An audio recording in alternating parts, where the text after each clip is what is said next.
Well, Guy, I think that went pretty well. I don't know how you thought about the weekend, but my compliments. That's a great cover shot on that is great. Trib Sports today with the dark day and the Cardinals and Pirates combined photos. Yeah, what happened since we were here Friday? Anything of note? Your P on your pirate hat flipped upside down, I think. That pretty much sums it up.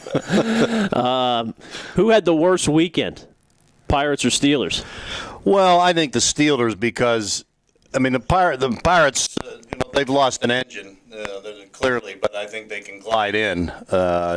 Even if they don't turn it around, it doesn't look like it's a total disaster. They're still 20 games over 500. They made a great body of work for a long period of time.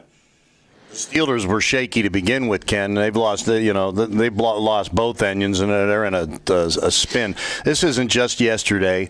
This goes back to the last regular season. They've now lost 6 out of 8 regular season games, and whether you want to throw in plus all 4 preseason games. And the biggest thing isn't even losing the game and losing it is in the ugly fashion as it is. It's losing a Marquise Pouncey, a Larry Foote, and now Stevens Howling has a torn ACL. He's done for the year, too. They're going to have to go back and re-sign Jonathan Dwyer, I suppose. I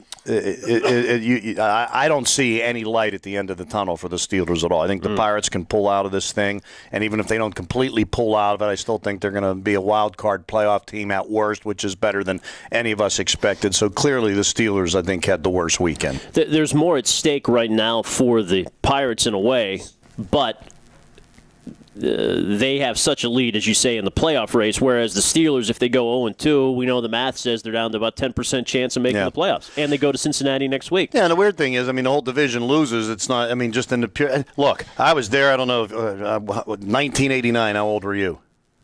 11. They got outscored – I think it was 51-0 and 41-10 their first 2 games in the division. Bengals and the Browns come to Three River Stadium and beat them 51-0 in their opener, and then the Bengals beat them 41 or 42-10 in week 2 at Cincinnati. I can remember, 20-point improvement week 2. It was that they came back and made the playoffs. There was never a season worse than that. Just 2 years ago, the 35-7 loss in Baltimore after the opening day. Oh my God, division team, that's who they're back. They come back and they make the playoffs. I just don't 12-4 that year. Yeah, I don't see it happening now. They just because of the injuries, because this isn't a one-day bad performance or some adjustments or you juggle some people around or you change your scheme. They're not very good. They haven't been very good since Ben Roethlisberger got hurt last year in the Kansas City game. That was the line of demarcation. Him coming back didn't help. He wasn't the same quarterback late last year. He may be the same quarterback now, but I said the entire offseason, how are they going to be any better? They have less offensive weapons than they did a year ago. Unless Le'Veon Bell really helped their running game, and with him getting hurt, that the opportunity for that went right out the window. Well, if he comes back and sparks them, maybe they could steal a game. They've shut Andy Dalton down before. Defense looked good. I mean, I'm reaching here for positives, but they do have the makings of a good defense. Losing Foot will be a blow. You know the way the NFL goes too, Ken. I mean, it's at the darkest hour, teams surprise you, and at the sparkest hour, teams surprise you the opposite way. I would expect them to have a very focused week of practice, and I think they'll put up a battle in Cincinnati next week, whether they win or lose. Although I think they'll play much better than they did yesterday.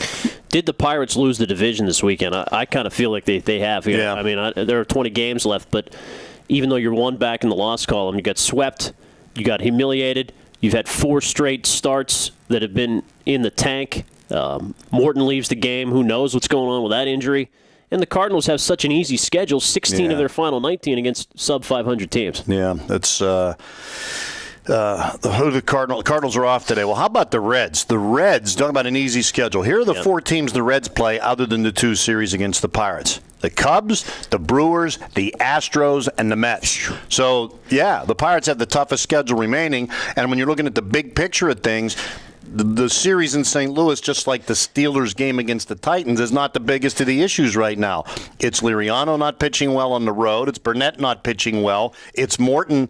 He had one blow-up game. I mean, he was 6-1 since the All-Star game with a fantastic ERA. Everybody has problems, but now he's got this foot injury. Is that gonna change what we were growing to expect out of him? Garrett Cole tonight really has been completely consistent. He's the same every single game. Correct me if I'm wrong. I don't think he's allowed more than 3 earned runs, but every game he kind of once. Did he? Once. He allows like 3 earned runs every game. So they need to score 4 or 5 for him to win. They score less than that, they lose. but he doesn't have one of these blow-up games that every other starter has had. He hasn't had one of those lights-out games where he just so totally dominates that, the other team has no shot either. Darvish has been terrible lately. He's lost the last 4 games he started.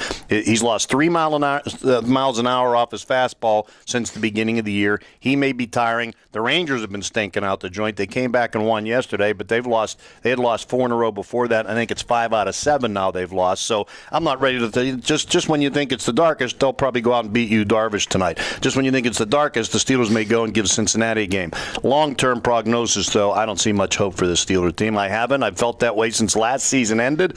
The draft gave me hope. I like their draft, but with Bell not able to play and Thomas, is going to have to learn some, and even Jarvis Jones, who had the big hit yesterday on the one play at Chris Johnson, then we didn't see much of him after that. Set, yeah. Yeah. Well, Darius Reynaud of the Titans outscored every Pittsburgh team for the weekend when he gave 2 points up. Maybe they ought to sign him. What a start. Pirates could give. Was that the goofiest start ever? In front of an empty Heinz Field. At least Penn State won, if you're a Nittany Lion fan. Yeah, the biggest victories of the weekend. Penn State won and Pitt didn't play. That's all you got to hang your hat on. Let's hope things improve, eh? Can't get much worse. Guy Junker, Kent Laird, Strip Live Radio.